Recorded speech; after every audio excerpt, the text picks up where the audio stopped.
Hello guys. आज आप देख रहे हैं अक्षरधाम और ये है दिल्ली मेरठ एक्सप्रेसवे। अक्षरधाम सेतु जो आप देख रहे हैं और लेफ्ट में है अक्षरधाम मंदिर और ये है दिल्ली देहरादून एक्सप्रेसवे का स्टार्टिंग पॉइंट। और कुछ ही दूरी से हम आए हैं दिल्ली मेरठ एक्सप्रेसवे के स्टार्टिंग पॉइंट से और हम मुड़ चुके हैं दिल्ली देहरादून एक्सप्रेसवे। आज दिखाते हैं या देखते हैं कि कहाँ कहाँ पर कितना काम हो चुका है और कहाँ पर, क्योंकि कुछ दिनों पहले यहाँ पर बोरिंग की मशीन सैंपल लेने के लिए, टेस्टिंग के लिए मिट्टी के लगी हुई थी, काम जोरों पर था। आज देखते हैं क्या कुछ प्रोग्रेस हुई है। तो आप लेफ्ट में देख सकते हैं, ये है अक्षरधाम मंदिर। रात में क्या अद्भुत नज़ारा होता है और लोग अपनी गाड़ियों से उतरकर शांति के पल बैठकर यहाँ पर शांति से अपने टाइम को स्पेंड करते हुए। और ठीक बिल्कुल इसी के पास में है अक्षरधाम मेट्रो स्टेशन। ये ब्लू लाइन का स्टेशन है। तो दोस्तों, अगर बात की जाए दिल्ली से देहरादून एक्सप्रेसवे, जो पहले 5 या 6 घंटे दिल्ली से देहरादून तक लग जाते थे, ये एक्सप्रेसवे बनने के बाद में केवल 2.5 घंटे में दिल्ली से देहरादून केवल 2.5 घंटे में पहुंच जाएंगे। और अगर बात की जाए तो ये जो पूरा पैकेज है दिल्ली देहरादून एक्सप्रेसवे का, इसको 3 भागों में बांटा गया है।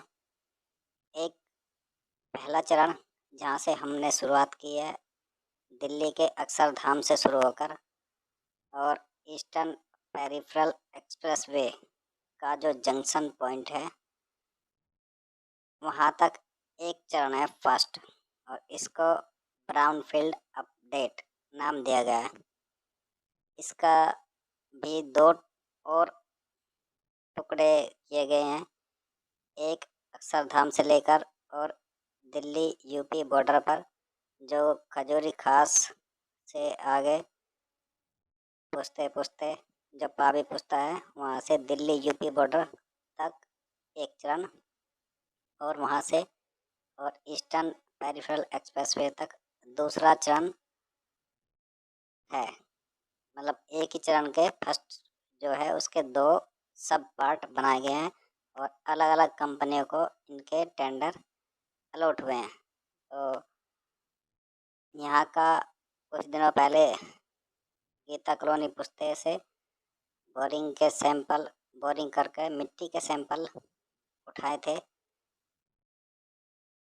अगर यूपी बॉर्डर से और ईपी बॉर्डर तक, ईपी जंक्शन तक बात की जाए तो खेकड़ा से या फिर मंडला विहार से लेकर और ईपी जंक्शन तक काफ़ी काम चल रहा है। और जो पावी पुस्ता है उस पर भी कई जगह बोर्ड लगे हुए हैं। तो आज देखते हैं क्या कुछ चेंजेज हुआ है। अगर बात की जाए ग्रीनफील्ड की, ये आप देख रहे हैं, ये आईटीओ, ये मेट्रो की ब्लू लाइन की दूसरा, जो यमुना बैंक से 2 अलग अलग ब्लू लाइन चेंज हो जाती है, एक जाती है वैशाली और दूसरी नोएडा। तो ये आईटीओ का अंडरपास है। ये पूछते पूछते इसको बोलते हैं LM बंद। तो अगर ग्रीन फील्ड की बात की जाए तो ग्रीन फील्ड में कई सारे मुआवजे भूमि अधिग्रहण से संबंधित कई कार्रवाई चल रही है। उसमें कुछ कुछ परेशानियां भी है, तो उन्हीं परेशानियों के लिए जो किसान या फिर जिसकी भी ज़मीन जा रही है वो सब इकट्ठे होकर कई धरने प्रदर्शन भी चल रहे हैं। उनकी अपनी अपनी जेन्युइन डिमांड है, जो पूरा हो जाए तो बड़ी अच्छी बात है। लगभग बात डिमांड है, एक तो टाइम पे मुआवजा मिल जाए, दूसरा जो मार्केट वैल्यू है, जो कि रूल में लिखा हुआ होता है कि मार्केट वैल्यू वो चाहिए होती है। इसके अलावा किसी का खेत, किसी की ट्यूबवेल, किसी का घर, किसी का स्ट्रक्चर जो भी है, पेड़, उनकी ठीक वैल्यू, प्रॉपर वैल्यू मिल जाए, तो ये भी एक बहुत बड़ी डिमांड है। इसके साथ साथ ये तो जिसके ज़मीन जा रही है तो उनकी है, जिसके ज़मीन नहीं जा रही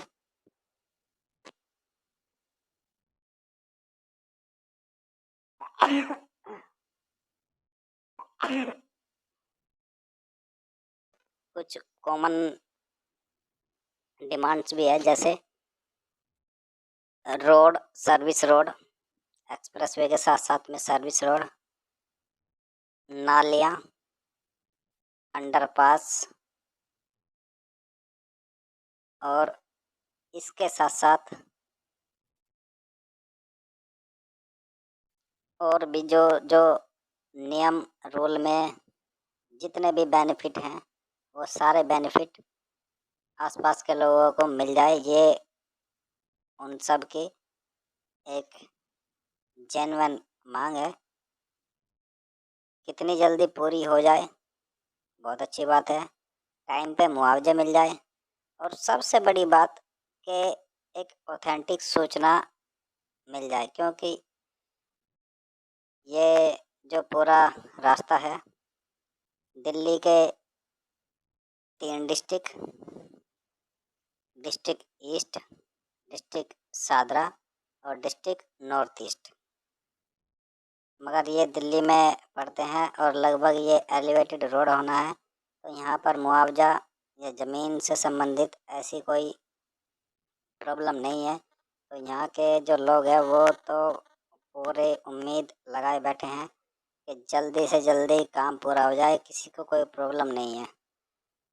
आगे बात यूपी बॉर्डर से और ईपी जंक्शन तक की जाए, तो हर कोई ये देखना चाह रहा है कि अलाइनमेंट कहाँ है और किसका जल्दी मुआवजा मिल जाए अगर किसी किसी की ज़मीन कुछ जा रही हो। वैसे वह ये भी एलिवेटेड रोड काफ़ी होना है, कुछ भाग नॉर्मल होना है, मगर काफ़ी एलिवेटेड रोड है। तो अगर फर्स्ट फेज की बात की जाए तो इसमें इतनी मुआवजे की दिक्कत नहीं है, या फिर क्योंकि एलिवेटेड रोड है, ना अंडरपास की ज़रूरत है ना नाली की, तो इस तरह की इसमें कोई दिक्कत नहीं है। फिर बात ईपी से लेकर और गणेशपुर, जो कि दूसरा चरण है, तो ये है ग्रीनफील्ड। और ग्रीनफील्ड वो होता है जिसमें सबसे पहले कोई एग्जिस्टिंग रोड नहीं होती, उसको अलग बिल्कुल बनाया जाता है, तो ग्रीनफील्ड वो होता है। तो वहाँ से पूरी ही ज़मीन एक्वायर करनी होती है, अधिग्रहण करने पड़ता है ज़मीन का। तो वहाँ पर जितनी जल्दी या जितना ज़्यादा उनको अंडरपास मिलेगा, क्योंकि एक्सप्रेसवे में किसी को क्रॉस करने की सुविधा नहीं होती, एक तो थोड़ी ऊंचाई पे बनाया जाता है, तो अंडरपास बहुत ज़रूरी है। ऐसे भी बहुत सारे होते हैं कि एक आदमी का खेत के टुकड़े हो जाने हैं, आधा इधर आधा इधर। वैसे तो फ़ायदा भी है कि अगर हाईवे पे, एक्सप्रेसवे पे ज़मीन आ जाए तो उसकी वैल्यू बहुत बढ़ जाती है, मगर इसमें भी एक अंदर की बात ये होती है, आपने बहुत सारे एक्सप्रेसवे जो बन चुके हैं उसके पास में जो हाईवे कोई होता है, नेशनल हाईवे, उसके पास वाले जो अपना होटल, कोई रेस्टोरेंट, कोई फैक्ट्री, कोई किसी भी तरह का एक व्यवसाय या बिजनेस पनपने की एक उम्मीद होती है, वो एक्सप्रेसवे में नहीं है, क्योंकि एक्सेस कंट्रोल्ड एक्सप्रेसवे बनता है और जहाँ से उसको पैसेंजर को अलाउ होता है, वो वहीं से ही उसमें एंट्री कर सकता है और वहीं से उसमें एग्जिट कर सकता है। इसके अलावा जहाँ पर एक कैफ़े टाइप या फिर खाना पीना जलपान गृह, इस तरह के रेस्टोरेंट खुद एक्सप्रेसवे वाले डेवलप करते हैं ज़्यादातर, और केवल वहीं पे ही एंट्री करके खा सकते हैं, क्योंकि हमने भी दिल्ली और जयपुर यमुना एक्सप्रेसवे पे जब जाते हैं तो 10, 20, 50 किलोमीटर पे जो भी कैफ़े या बड़े बड़े रेस्टोरेंट उन्हीं के ही होते हैं, और उसी में ही आदमी एंट्री कर सकता है, वहीं से ही ले सकता है जो उसकी सुविधाएं, खाना पीना जो भी है। तो एक प्रकार से अगर कोई एक्सप्रेसवे पे चढ़ जाता है तो वो टोटली, चाहे वो टोल देगा, चाहे वो खाना खाएगा, पानी पिएगा, या जो भी चीज़ यूज करेगा, पेट्रोल तक, वो पूरा का पूरा कंट्रोल होता है एक्सप्रेसवे के द्वारा। तो लगभग ये पूरा इकोनॉमिक कॉरिडोर, ये समझ लो, जो साथ वाले जिनकी ज़मीन जा रही है, कंपैरेटिवली उनको इतना बेनिफिट नहीं होने वाला मेरे हिसाब से। तो बाकी कोई फ्यूचर में चेंजेज होते हैं तो अलग बात है। अगर यमुना एक्सप्रेसवे की बात की जाए, जो हमने देख चुके हैं, तो वहाँ पे बाकी के खेत ही हैं, और खेत को क्रॉस करना या फिर घूम के आना, क्योंकि ये तो है नहीं, या फिर ट्यूबवेल का आधा पानी इधर से उधर नालियाँ मिल जाए तो बहुत अच्छी बात है। तो इन सब का ध्यान रखना। आगे अगर गणेशपुर से लेकर मोहान और मोहान से लेकर देहरादून, तीसरे चरण में 2 पार्ट्स हैं, उनके भी एक कॉरिडोर, एलिवेटेड कॉरिडोर, जो वन्य जीव पशु पक्षी हैं, अभ्यारण्य है, उसके लिए एलिवेटेड कॉरिडोर का निर्माण की प्रक्रिया है, जो फॉरेस्ट डिपार्टमेंट है उससे कई सारी क्लियरेंस लेनी होती है, और ये कोर्ट तक मैटर जा चुका है। तो दोस्तों, ये पूरे तीनों चरण का एक पार्ट्स है, और हम तब से ये जो देख रहे हैं यहाँ तक, अब तक हमें कोई, जो पहले यहाँ पे बोरिंग वाली मशीन लगी हुई थी, अब वो यहाँ पर नहीं है मशीनें। इसका मतलब है कि उन्होंने अपना सैंपल ले जा चुके हैं, तो उसकी टेस्टिंग लैब में हो रही होगी। दोस्तों, वीडियो में बने रहने के लिए अब तक बहुत बहुत धन्यवाद। और अंत में एक रिक्वेस्ट के चैनल प्लीज़ सब्सक्राइब कर लेना और वीडियो को लाइक कर लेना।